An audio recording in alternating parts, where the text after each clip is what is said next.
Alhamdulillah, wassalatu wassalamu ala rasulillahi wa ala alihi wa ashabihi ajma'in, amma ba'd. அஸ்ஸலாமு அலைக்கும் வரஹ்மத்துல்லாஹி வபரகாத்துஹு. கண்ணியத்திற்குரிய உலமா பெருமக்களே, திருச்சி மாநாடு உலமா சபை மூலியமாக ஒரு பெரிய மாநாடு நடத்தப்பட்டது. அந்த மாநாட்டில் கேள்வி பதில் நிகழ்ச்சி வச்சிருந்தாங்க. அந்த கேள்வி பதிலில் முகமது ஃபாசிம் அப்படிங்கிற தாவூதி அவங்க என்ன செய்றாங்க, கேட்குற கேள்விக்கு ஒரு பதில் சொல்றாங்க. என்ன கேள்வின்னு சொன்னா, இந்த மாதிரி ஓதி பார்க்கலாமா, ஓதி பார்க்கறது மார்க்கத்தில் அனுமதி இருக்குதா அப்படின்னு கேட்கிறாங்க. அந்த கேள்விக்கு அவர் பதில் சொல்றாரு. அவர் பதில் சொல்லும் பொழுது முதலாவதாக அவர் சொன்ன ஒரு செய்தி என்ன அப்படின்னு நாம சுருக்கமா சொல்லிட்டு வந்திருந்தேன். அதாவது காலித் பின் வலீத் அல்லாஹ்வுடைய தூதர்கிட்ட சொன்னாங்களா, எனக்கு இந்த மாதிரி பயமா இருக்குது, தூக்கம் வர மாட்டேங்குது ஏன்னா அவங்க சொல்லும்போது அப்ப அவங்க என்ன சொன்னாங்களா, இந்த மாதிரி இந்த துவாவை நீ என்ன செய், ஓது அப்படின்னு இருக்காங்க. என்ன துவானா, பிஸ்மில்லாஹி அலா நஃப்ஸி வ அஹ்லி வ மாலி அப்படிங்கிற இந்த துவா நீ ஓதிட்டீங்கன்னா சரியா போகும் அப்படின்னு சொல்லிட்டு, அதுக்கடுத்து அடுத்த நாள் 3 நாள் கழிச்சு சொன்னாங்களா, இந்த மாதிரி இந்த துவா ஓதுறதுக்கு முன்னாடி நான் நடு காட்டுல போயிருந்தா கூட எனக்கு என்னல எந்த பயம் இல்லாம இருந்தேன் அப்படின்னு அவங்க கூறியதாக ஒரு செய்தியை சொன்னார். சரி, இப்ப இந்த செய்தி எங்க இருக்குது, எந்த நூலு எதுவுமே அறிவு சொல்லல. பொதுவாக இந்த செய்தியை காலித் பின் வலீதோட சம்பந்தப்படுத்தி சொன்னார். காலித் பின் வலீதுக்கு இந்த துவாவுக்கு எந்த சம்பந்தமே இல்லை. இது தபரானி ரஹ்மத்துல்லாஹி அவங்க என்ன செய்றாங்க, அல் காமில் அப்படிங்கிற நூல்ல அதை பதிவு செய்றாங்க. சரி, இந்த ஹதீஸ் அதுக்கு சம்பந்தம் இல்லை. ஆனாலும் ஓதி பார்ப்பதற்கு இந்த ஹதீஸா தேவையில்லை. ஏன்னா சஹீஹான புகாரிலே இருக்குது, அதை அவரே பேசுறாரு. ஃபஸீம் தாவூதி என்ன செய்றாரு, பேசுறாரு. அதே போல இன்னொரு செய்தி நான் சொல்லிக் கொடுக்குறேன். குர்ஆன் ஹதீஸை பின்பற்றக்கூடிய எவரும் இதுவரைக்கும் ஓதி பார்ப்பது கூடாதுன்னு சொன்னதே கிடையாது. ஏன்னா புகாரிலே வருது. அதே போல ரசூலா ஓதி இருக்கிறாங்க, ஆயிஷா ஓதி இருக்கிறாங்க, இந்த அபூ சயீத் குத்ரி என்ன செஞ்சிருக்காங்க, ஓதி பார்த்திருக்கிறாங்க. அந்த செய்தியெல்லாம் அவரே சொல்றாரு. இது புகாரிலே வருது. புகாரிலே வரக்கூடிய செய்தி அப்படி மக்கள்கிட்ட மாறிட்டாங்களா? ஹதீஸ் குர்ஆன், ஹதீஸ் குர்ஆன், ஹதீஸ் குர்ஆன், ஹதீஸ் குர்ஆன், ஹதீஸ் இதவே சொல்லிட்டு இருக்கிறவங்க, அதைத்தான் பின்பற்றணும், அதுதான் மார்க்கம்னு சொன்னவங்க எப்படி அந்த ஓதி பார்க்க கூடாதுன்னு சொல்லியிருப்பாங்க? அது ஒரு இட்டுக்கட்டு அப்படிங்கிறது நான் முதல்ல பதிவு செய்கிறேன். ஏன்னா அப்படி ஒரு கிளிப்பே இல்லை. இடையில யாரோ ஒருத்தர் போட்டு விட்டாராம், அவரே சொல்லி விட்டாரு. அந்த கிளிப்பு எப்படி வரும்டா, ஓதி பார்க்கறது கூடும் இந்த மாதிரி புகாரில் வருது, அந்த ஓதி பார்க்கறதுக்கு கூட அது அவங்க ஆடுவாங்கன்னா அதுக்கு ஹதியா கூட என்ன வாங்கிக்கலாம் அப்படின்னு அவருக்கு போட்ட அந்த கிளிப்பை முன்னாடி எல்லாத்தையும் மறைச்சிட்டு அதை மட்டும் போட்டு என்ன செய்யறது, ஐயா என்ன அதுவே சொல்லிட்டாரு இப்படி அப்படின்னு. இது ஆரம்பத்துல இருந்து அவருடைய முழு கிளிப்பை கேட்டுப்பாங்க. ஆரம்பத்துல இருந்து இந்த இது ஓதி பார்ப்பது கூடும் அப்படிங்கிறத அன்னையில இருந்து இன்ன வரைக்கும் சொல்லிட்டு இருக்காங்க. குர்ஆன் ஹதீஸை ஏற்றுக்கொண்ட எவரும் அதை மறக்க மாட்டாங்க. அதனால இந்த கண்ட ஹதீஸெல்லாம் சொல்லி ஆதாரத்தை காட்ட வேண்டிய அவசியம் இல்லை. இந்த ஹதீஸுடைய காலித் பின் வலீதுக்கு இந்த ஹதீஸுக்கு சம்மந்தமே இல்லை. பொதுவாக என்ன செய்யறாங்க, ஒரு மனிதர் இப்னு அப்பாஸ் அறிவிக்கிறாங்க, அன்னரஜுலன் ஷகா இல நபி ஸல்லல்லாஹு அலைஹி வஸல்லம், நபியிடத்துல ஒரு மனிதர் முறையிடுறாரு, இந்த மாதிரி துசீபுகள் ஆஃபாத், எனக்கு பயங்கரமான ஒரு முசீபத்தா இருக்குது, சரியா நிம்மதியான தூக்கம் இல்லை, ரொம்ப சிரமமா இருக்குது அப்படின்னு சொல்றாங்க. சொன்ன உடனே ரசூலுல்லாஹ் என்ன செய்றாங்க, குல் இதை நீ சொல்லு, இதா அஸ்பாத காலையில் எந்திரிச்ச உடனே பிஸ்மில்லாஹி அலா நஃப்ஸி வ அஹ்லி வ மாலி ஃபஇன்னஹு லா யதிஹபு லக ஷையுன் ஃபகாலஹுன்ன அர்-ரஜுலு ஃபதஹபத் அன்ஹுல் ஆஃபாத். இது சொன்ன மனிதருக்கு என்ன செஞ்சாங்க, எல்லாமே போயிடுச்சு, அந்த ஆஃபாத் எல்லாம் போயிடுச்சு அப்படின்னு அந்த செய்தியில் பதிவு செய்யப்பட்டிருக்கு. இந்த செய்தியை சொல்லி ஓதி பார்ப்பது கூடும் என்பதற்கு சொல்ல வேண்டிய அவசியம் இல்லை. ஏன்னா புகார்ல அது வருது. இந்த செய்தி என்ன அப்படின்னா, இது தபரானி இமாம் பதிவு செய்யறாங்க. ஆனால் அதுல ஒரு ராவி வர்றாரு, ஈஸா இப்னு மைமூன் அப்படிங்கிற ஒரு ராவி வர்றாரு. இவரை பத்தி அபூ ஹாத்தம் ராஸி இமாம் சொல்றாங்க, இவர் மத்ரூக்குல் ஹதீஸ், இவர் ஹதீஸ் விடுபட்டவர். இவரை பத்தி யாருமே பெருசா எடுத்துக்கவே மாட்டாங்க. அதே போல இமாம் அபூ ஸரீஅ் ராஸி அப்படிங்கிற அவங்க சொல்றாங்க, முதல்ல அபூ ஹாத்தம் ராஸி சொல்றாங்க, அதுக்கடுத்து அபூ ஸரீஅ் ராஸி அவங்க சொல்றாங்க லஈஃபுல் ஹதீஸ்ல ரொம்ப பலகீனமான ஆளுவர், அதனால இவர் ஹதீஸ் யாருமே எடுத்துக்க மாட்டாங்க. யார் ஈஸா இப்னு மரியம். அதே போல புகாரி இமாம் சொல்றாங்க முன்கிராத்துல் ஹதீஸ், அவர் ஹதீஸ் மறுக்கப்பட வேண்டிய செய்தி. அப்படி ஒரு பலகீனமான ஆள் அறிவிச்ச செய்தியை அந்த பப்ளிக் அத்தனை உலமாக்கள் உட்கார்ந்து இடத்துல எதுக்கு பேசணும்? ஓதி பார்ப்பதற்கு ஆதாரத்துக்கு இந்த ஹதீஸ் கொண்டு வரணுமா? தேவையில்லையே. முதல்ல இது பலகீனம்னு விளங்கிங்க. ரெண்டாவது ஹதீஸ்க்கும் காலித் பின் வலீதுக்கு சம்பந்தமே இல்லை. காலித் பின் வலீதுடைய அந்த செய்தி வேற ஒன்று இருக்குது. அது திருமதியில 3523 செய்தியாக பதிவு செய்யப்பட்டிருக்கு. அதுலயே காலித் பின் வலீது என்ன செய்றாங்க வந்து சொல்றாங்க. சொல்லும் பொழுது அப்ப அல்லாஹ்வுடைய தூதர் என்ன செய்றாங்க, ஒரு துஆ கேட்டு அல்லாஹ் ரப்பி ஸமாவாதி ஸபீ வமா அல்லல்லத்து அப்படிங்கிற அந்த தொடர்ச்சி அந்த துஆ வரும். அந்த துஆவை கற்றுக் கொடுத்ததாக திருமதியில பதிவு செஞ்சுட்டு அந்த திருமதி இமாம் அந்த ஹதீஸ் என்ன சொல்றாங்க, ஹஸனுன் கரீபுன் அப்படின்றாங்க.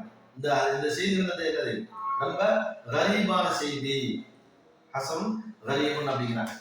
இல்ல அந்த செய்தி அதுல வரக்கூடிய அந்த ராவிகள் இருக்காங்க இல்ல, அந்த ராவிகளுடைய பற்றி போடும்போது அதுல யஹ்யா இப்னு முஈன் என்ற ஒரு ஹதீஸ்களை உள்ள சொன்னாரு. இதுல வந்து அல் ஹக்கம் இப்னு லஹீர் அப்படிங்கிற ஒருத்தர் இருக்கிறாரு, இவர் பலகீனமான ஆளு. அவர் அஹ்மது இப்னு ஹம்பல் என்ன சொல்றாருன்னா, இவர் பலகீனமான ஆளு. அதுல புகாரி இமாம் வந்து இவர் முன்கர் ஹதீஸ் அப்படின்றாங்க. அப்ப காலித் இப்னு வலீதுக்கு போய் கேட்டாங்க, ஒரு துவா கத்து கொடுத்தாங்கிறது ஒரு செய்தி. அந்த செய்தி திருமதியில தான் பதிவு செய்யப்பட்டிருக்குது. ஆனா அந்த பதிவு செய்யப்பட்ட அந்த செய்தியோட வந்து பலகீனமான ஒரு செய்திங்கிறது அவங்களே சொல்லிடுறாங்க. அப்படியே அந்த செய்தியெல்லாம் இதுக்கு ஆரம்ப கட்டணும். ஆக இந்த மாதிரியான ஒரு உலமாக்களுடைய சபை இன்னைக்குள்ள காலகட்டம் எப்படின்னு சொன்னா, எல்லா ஹதீஸில் ஆய்வு பண்ணக்கூடிய ஒரு காலகட்டத்தில் வாழ்ந்துட்டு இருக்கீங்க. அதே மாதிரி உலமாக்கள் சொன்ன உடனே ஏற்றுக்கொள்ளக்கூடிய மக்கள் இன்னைக்கு கிடையாது. அது அறியாமை காலத்தில் நீங்க எதை சொன்னாலும் ஏற்றுக்கொள்ளக்கூடிய காலம் வந்து அதெல்லாம் மாறிடுச்சு. இப்ப ஓதி பார்ப்பதற்கு சம்பந்தமா நம்ம அதை சும்மா இந்த ஹதீஸா இப்படி இருக்கட்டும். மெயினா நம்ம சொல்ல வந்தது என்னன்னா, அவர் சொல்றது தாயத்து போட்டுக்கலாம், தண்ணியில ஓதி பார்க்கலாம் அப்படிங்கிற செய்தியை சொல்லி வர்றாரு. அதுக்கு ஒரு ஹதீஸ் ஆதாரமா கொண்டு வர்றாரு. தண்ணீர்ல ஓதி பார்க்கறாங்க எந்த ஆதாரத்தையும் அவர் சொல்லல, போறவோக்கு அப்படின்னு சொல்லிட்டு போயிடுறாரு, தண்ணியில ஓதி பார்த்துக்கலாம் அப்படின்னு. சரி, தாயத்து போடுறதுக்கு மார்க்கத்துல அனுமதி இருக்குது. இந்த தவீதுவாதிகள் வந்து என்ன செய்றாங்க, கூடாது சொல்றாங்க, ஷிர்க் சொல்லிடுறாங்க. நல்ல தமிழத்தை பக்கம் அஷரக்க தொங்க விட்டா, தாயத்தை தொங்க விட்டா ஷிர்க்கு அப்படிங்கிற. அப்ப கட்டினா என்ன அப்படின்னு அவரே கேள்வி எடுக்கிறாரு. கட்டினா என்ன, கட்டினாலும் சரி தொங்க விட்டாலும் சரி எல்லாமே ஒண்ணுதான். சரி, இந்த தாயத்தை போடுறது கூடுங்கிறத நீங்க சொல்றீங்க, அதுக்கு ஆதாரமாக அந்த ஹதீஸை கொண்டு வரீங்க. அது என்ன, திருமதியில அந்த ஹதீஸ் வருது 3528வது அந்த ருக்கிங்கிற அந்த தொடர்ல பாபு ருக்கின்னு வரும். அந்த பாபு ருக்கியோட தொடர்ல இந்த ஹதீஸையும் பதிவு பண்றாங்க. பதிவு பண்ணிட்டு இதா ஃபஸிஅ அஹதுக்கும் ஃபின் நௌமி ஃபல்யகுல் அஊது பிகலிமாத்தில்லாஹி தாம்மாத்தி மின் கலபிஹி வ இகாபிஹி வ ஷர்ரி இபாதிஹி மின் ஹமஸாத்தி ஷைத்தானி வ யஹ்துரூன் அப்படிங்கிற இந்த துஆவை என்ன செய்றாங்க, உங்களுக்கு தூக்கத்தை இந்த மாதிரி ஏதாவது திடுக்கு பயப்படுறீங்க, தூக்கம் சரியா வரமாட்டேங்குது அப்படின்னா இந்த துவாவை நீங்க ஓதி கொள்ளுங்கள், அது நல்ல தூக்கம் வரைக்கும் இந்த துவா ஓதி கொள்ளுங்கள். அதையும் அவர் சொல்றாரு. யாரு, ஃபஹீம் முகமது ஃபஹீம் அதாவது சொல்றாரு. இதுல இந்த இதை வந்து அம்ர் இப்னு ஆஸ், அப்துல்லா இப்னு அம்ர் இப்னு ஆஸ் அவங்க தான் இந்த செய்தியை என்ன செய்றாங்க சொல்றாங்க. ஆனா இந்த செய்தியில வந்து இது ஹதீஸ், இது வந்து ஹதீஸ் ரசூலுல்லாஹ் போய் கேட்டதாகவும் ரசூலுல்லாஹ் இந்த துவாவை அவர் கற்றுக் கொடுத்ததாகவும் வருது. இது ஒரு பார்ட். அதே ஹதீஸ்ல அடுத்த ஒரு தொடர் இருக்குது. அது ஹதீஸ் இல்ல, ரசூலுல்லாஹ் சொல்லி கொடுக்கல, அடுத்து அவங்களா ஃபகான அப்துல்லா இப்னு அம்ர் இப்னு ஆஸ். அந்த ஹதீஸ் யாருமே அப்படி வரும். அந்த அடுத்த தொடர் இந்த ஹதீஸை முடிச்சுட்டு அடுத்த திருமலை எப்படி பதிவு செஞ்சிருப்பாங்கன்னா, ஃபகான அப்துல்லா இப்னு அம்ர் இப்னு ஆஸ். அப்துல்லா இப்னு அம்ர் இப்னு ஆஸ் என்பவர் யுலக்கினுஹா மிம்மன் பலக மின் வலதிஹி, தன் குழந்தைகளுக்கு வந்து பாலிகான பிள்ளைகள் பல கொஞ்சம் பருவ வயது அடைந்த பிள்ளைகளுக்கு வந்து அதை என்ன செய்வாரு, கற்றுக் கொடுத்தார். இன்னொரு ஹதீஸ்ல யுஅல்லிமுஹான்னு வருது, இதுல வந்து யுலக்கினுஹான்னு வருது. ஆக அதை கற்றுக் கொடுத்து அந்த பிள்ளையை மனப்பாடம் பண்ணி அதை ஓதிடுவாங்க. இந்த துவாவை அவுது பிகலிமாத்தில்லாஹி தாம்மாத்தி மின் கலபிஹி வ இகாபிஹி வ ஷர்ரி அப்படிங்கிற இந்த துவாவை குழந்தைகள் ஓதிடுவாங்க. வமன்லம் யப்லுகு மின்ஹும், அவங்கள யாரு அந்த பருவ வயது அடையாம சின்ன குழந்தைகளா இருக்காங்களோ அவங்களுக்கு என்ன செய்வாங்களா, யாரு, அப்துல்லா இப்னு அம்ர் இப்னு ஆஸ் அவங்க. ரசூலுல்லாஹ் சொல்லல, நீ தொங்க விடுப்பா, இந்த துவாவை நீ ஓதினாலும் சரி அல்லது சின்ன குழந்தைகளுக்கு கழுத்துல தொங்க விட்டாலும் இதுல தவறு தொங்க விட்டீங்கன்னா பிள்ளைகள் பாதுகாப்பா இருக்கு, நல்லா தூங்குவாங்க அப்படின்னு அந்த ரசூலுல்லாஹ் சொல்லல. ரசூலுல்லாஹ் சொல்றது அந்த ஹதீஸோட முடிஞ்சுச்சு.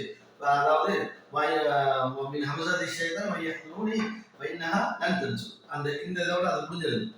அடுத்து இவங்க செய்த செயலை பத்தி அந்த இதுல பதிவு செய்யப்பட்டிருக்கு. அப்துல்லா இப்னு அம்ர் ஆஸ் என்ன செய்வாங்களா, குழந்தைகளுக்கு என்ன கற்றுக் கொடுப்பாங்களா, அது சின்ன பிள்ளைகளாக இருந்தால் கதபஹா ஃபீ ஸக்கின், ஒரு பேப்பர்ல எழுதி சும்மா அல்லகஹா ஃபீ உன்கிஹி, அவங்களுடைய கழுத்துல தொங்க விடுவார்கள் அப்படின்னு அந்த செய்தி வருது. இது இது செஞ்சது யாரு? அப்துல்லா இப்னு அம்ர் ஆஸ் வந்து செய்றாங்க. அவங்களுக்கு ரசூலுல்லாவுக்கும் இந்த தாயத்தை கொண்டு வரதுக்கு எந்த சம்மந்தமே இல்லை. இது இந்த சஹாபி செய்த செயலாக அது பதிவு செய்யப்பட்டிருக்குது. சரி, ரைட்டு.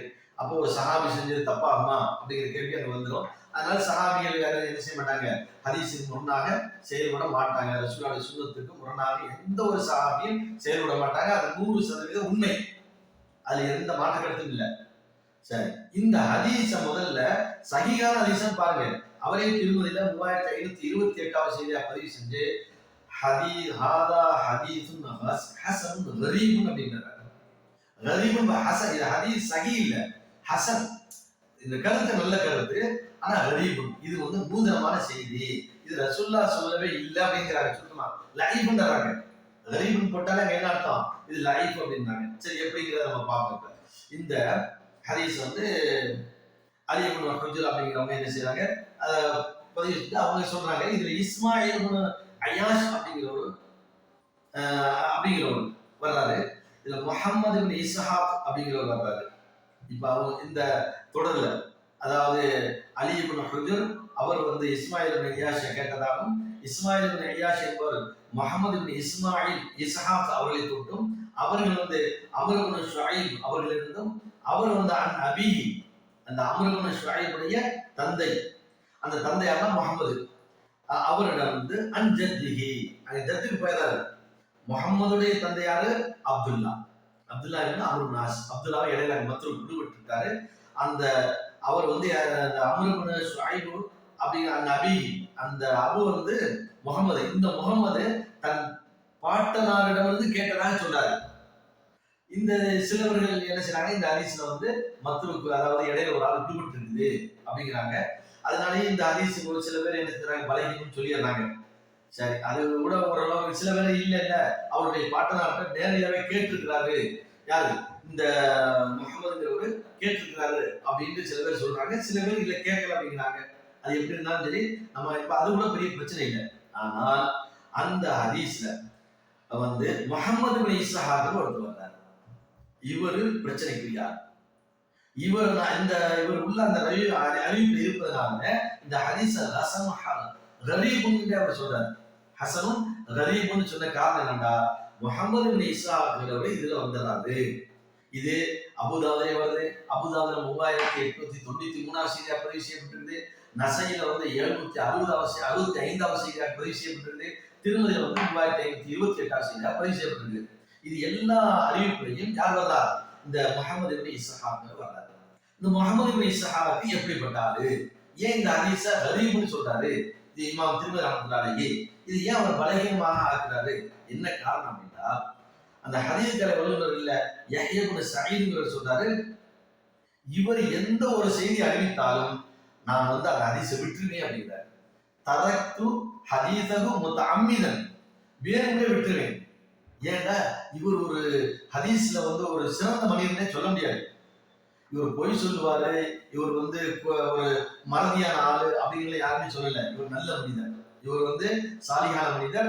இன்னும் சிலர் வந்து இவர் அமீருல் ஹதீஸ்னே சொல்றாங்க. நிறைய ஹதீஸை வந்து அவர் அறிவிப்பாராம். ஆனா அந்த ஹதீஸ்ல நல்லது கெட்டதான் பார்க்க மாட்டார். எல்லாத்தையும் அவர் என்னென்ன செய்தி கேள்விப்படுறாரோ எல்லா செய்திகளும் அறிவிச்சது. ஆக நல்ல மனிதர், ஒரு வணக்கசாலி தான். பொய் சொல்லணும்னு எல்லாம் அவர் அந்த ஹதீஸ்கள் அறிவிக்கல. அதுக்கு ஒரு உதாரணம் நான் சொல்றேன் பின்னாடி. அப்ப இந்த யஹ்யா இப்னு ஸஈத் என்ன சொல்லிடுறாங்கன்னா, இவர் ஹதீஸ் நான் வேணும்னே விட்டுருவேன். ஏன்னா இவர் நிறைய போக்கு இந்த ஹதீஸ்ல ஆய்வெல்லாம் அவரால் சொல்லிக்கிட்டே சொன்னாங்க சொல்லிக்கிட்டு இருப்பாரு. ஆகையினால இவர் இந்த இஸ்ஹாக் முஹம்மது இப்னு இஸ்ஹாக். இரண்டாவதாக யஹ்யா இப்னு முஈன், இவங்களும் ஹதீஸ் கலையில இருக்காங்க. இவங்க என்ன சொன்னாங்களா, லம் யஸல் யத்தகி நாஸ் ஹதீஸ முஹம்மது இப்னு இஸ்ஹாக். முஹம்மது இப்னு இஸ்ஹாக்குடைய இந்த ஹதீஸ் வந்து மக்கள் பயப்படுவாங்க இவர் சொல்லக்கூடிய ஹதீஸ. ஏன்னு சொன்னா இவர் பலகீனமான ஆளு. இவர் எல்லா செய்தியும் ரசூலுல்லாஹ் சொன்னதாக எந்தெந்த செய்தியெல்லாம் வர உட்கார்ந்து அறிவிச்சுட்டே இருப்பாங்க. அதனால மக்கள் பயப்படுவாங்களா, இவர் என்ன உண்மையை சரியான செய்தியா இல்ல லைஃபான செய்தியா, என்ன செய்தியும் தெரிய மாட்டேங்குது அப்படின்னு சொல்லிட்டு எல்லா மக்களும் என்ன செய்வாங்க, பயப்படுவாங்களா இவருக்கு எந்த ஹதீஸை சொன்னாலும். அடுத்து புகாரி இமாம் சொல்லிடுறாங்க, ஐயக்குள்ள அல்ஃப் ஹதீஸ், அவர்கிட்ட 1000 ஹதீஸ் இருக்கும். ஆனா என்ஃபரிது பிஹா லா யுஷாரிகு பிஹா, அவர் தான் அந்த செய்தியை சொல்வாரு. அந்த செய்தியை வேற யாராவது அறிவிக்கிறாங்களா பார்த்தோம்னா யாருமே அறிவிக்க மாட்டாங்க. 1000 செய்திகள் 1000 ஹதீஸ்கள் அறிவிப்பாரு. அப்படின்னா என்ன அர்த்தம்? நல்ல மனிதர் தான். அவர் சொல்லக்கூடிய எல்லா ஹதீஸ்களும் நிறைய ஹதீஸ்கள் அறிவிப்பாரு. ஆனா அவர் அறிவிக்கக்கூடிய அந்த ஹதீஸை வேற யாரும் அறிவிக்கிறாங்களான்னு பார்த்தா இருக்க மாட்டாங்க. அப்படி ஒரு ஒரு லைஃபான மனிதர் தான் முஹம்மது இப்னு இஸ்ஹாக். அதே போல அபு ஸுரைய் சொல்றாங்க, அர்-ராஸிங்கிறவர் சொல்றாரு லைஸ பிகவியின் லஈஃபுல் ஹதீஸ். இவர் வந்து கவியா மனிதர் அல்ல, இவர் ஹதீஸ்ல போக்குள்ளவர் உண்டு. அதே போல அஹ்மது இப்னு ஹம்பல் என்ன சொல்ல, இவர் தத்லீஸ் அப்படின்றாங்க. நசீமா பதிவு செஞ்சு அவரே சொல்ல லஈஃப்ன்றாங்க. ஆக இது எல்லாம் லஈஃபான ஒரு செய்தியை வச்சுக்கிட்டு தாயை தோங்குறதுக்கு இவ்வளவு பகிரங்கமா உலமாக்கள் நீங்க வந்து பேசுறதா திருச்சி மாநாட்டில் இல்ல, ஒட்டுமொத்த தமிழ் உலகம் அதை கேட்டுக்கிட்டு இருக்கோம். அது எல்லா தமிழ் உலகத்தில் இருக்கக்கூடிய ஆலிம்களும் சரி மற்றவர்களும் சரி அந்த ஹதீஸை வந்து ஆய்வு பண்ணுவாங்க. என்னோட இவ்வளவு காலமா தவிர்க்கார வந்து தாயத்துக்கு போனதான் சொல்லிக்கிட்டு இருக்கிறேன், இவர் இந்த ஹதீஸை அது திருமதியில பதிவு செய்யப்பட்ட செய்தின்னு சொல்லிட்டு இவ்வளவு பப்ளிக்கா பேசுறாரு அப்படின்னு சிந்திப்பாங்களா இல்லையா? அந்த ஹதீஸை நீங்க சொல்லும் பொழுது ஒரு ஆலிம் சொல்லும் பொழுது என்ன செய்ய சிந்திக்கணும். இந்த ஹதீஸை வந்து ஆய்வு பண்ணணும். நம்ம சொல்ல போறோம், பப்ளிக்கா சொல்றோம், இந்த ஹதீஸ் சரியா இல்லையா? பதிவு செஞ்ச இமாமே என்ன செய்யறாரு? நசை இமாம் லஈஃப்ங்கிறாரு. இவங்க திருமதி இமாம் என்ன செய்யறாரு? கரீப்ன்றாரு. அப்ப பலகீனமான ஒரு செய்தியை எப்படி நீங்க கழுத்துல வந்து தொங்க வர்றதுக்கு ஆதாரம் சொல்லலாம்? இன்னொரு செய்தி தெரியல, நீங்க எங்க ஒரு சில்சிலாவை படிச்சு வரீங்கன்னு சொன்னா இது தேவபந்துடைய சில்சிலாக உங்களுடைய கொள்கை எல்லாமே சரி. அந்த தேவபந்துடைய இமாம்களில் மிக முக்கியமான இமாம் ஒருத்தர் இருக்கிறார். யாரு? அப்துல் ஹக் தெஹ்லவி. எல்லாருக்கும் தெரிந்த ஒரு சாலிகான ஒரு மனிதர். அவரு அல்-லம்ஆத் அப்படின்னு ஒரு நூல் எழுதியிருக்கிறார். அந்த நூல்ல இந்த ஹதீஸை குறிப்பிட்டிருக்கிறார். குறிப்பிட்டு அவர் சொல்றாரு, ஹாதா ஹராமுன் பிலா ஹிலாஃபின் அப்படின்றாரு. இது வந்து ஹராமான செயல். அப்துல்லா இப்னு அம்ர் இப்னு ஆஸ் அப்படி செய்வாங்களா? செய்யவே மாட்டாங்க. இடையில ஒரு ஆள் நுழைஞ்சு என்ன செய்யறாரு? அப்துல்லா இப்னு அம்ர் செஞ்சதாக அந்த செய்தியை போடுறாங்க. இது வந்து ஹராமும், மக்களுடைய ஈமானை அந்த கொள்கையை என்ன செய்யணும்? கெடுக்கப்படும். அல்லாஹ்வுடைய இருக்கக்கூடிய நம்பிக்கையவே மோசமாக்கிவிடும். ஹராம் சொல்லி யார் சொல்றா? நீங்க எந்த கொள்கையில படிச்சுட்டு தேவபந்துடைய இதுல இருக்கீங்களோ, தப்லீகுடைய கொள்கையில இருக்கீங்களோ, அந்த அப்துல் ஹக் தெஹ்லவி என்ன செய்றாங்க? லம்ஆத்ங்கிற நூல்ல இதை பதிவு செய்றாங்க. சரி, இப்ப நான் என்ன சொல்ல வரேன்னா, இந்த முஹம்மது இப்னு இஸ்ஹாக் கெட்ட மனிதர் நல்ல மனிதர் தான், நல்ல வழக்கசாலி, நிறைய ஹதீஸ் மனப்பாடம் பண்ணியிருக்காரு. இதுக்கு ஒரு உதாரணம் சொல்றேன்.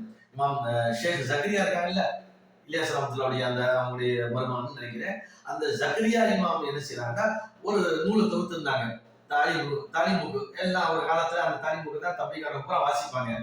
ஆனா இந்த தௌஹீத்காரனுடைய எழுச்சி வந்ததுக்கு பின்னாடி அது நிறைய தவறுகள் இருக்குன்னு சுட்டி காட்டினாங்க.